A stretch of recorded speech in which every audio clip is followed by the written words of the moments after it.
Hello Mavic Air 2. No, that's actually the wrong drone. And that one is also wrong. Ah, yes, that is the right one. Even though DJI was not too busy thinking about a new and fresh design, the Mavic Air 2 comes with a lot of internal updates. The Mavic Air 2 is compact and can be brought anywhere. It easily fits inside a backpack. It records in crisp and clean 4K. Take a look at it yourself. And it can also film in 4K at up to 60 frames per second. And in Full HD, the drone can even shoot at up to 240 frames per second. Let's all get ready for shooting some slow-mos. I was actually surprised by how well the 8K hyperlapse mode did. The results look fantastic. And for all photo enthusiasts out there, better buckle up, the Mavic Air 2 takes 48 megapixels photos. And what you see here is a 350% zoom. Let's take a look at the actual photo. Wham! The drone can stay airborne for about 28 minutes. That is a solid but not an outstanding result.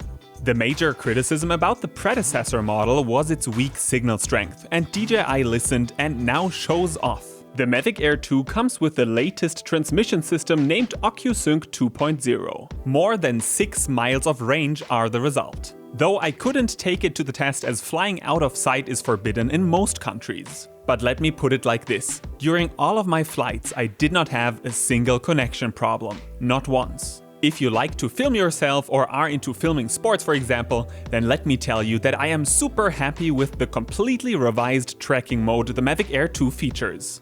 I found it to be the most precise tracking system there is in 2020. It functions very well and the algorithm does a great job.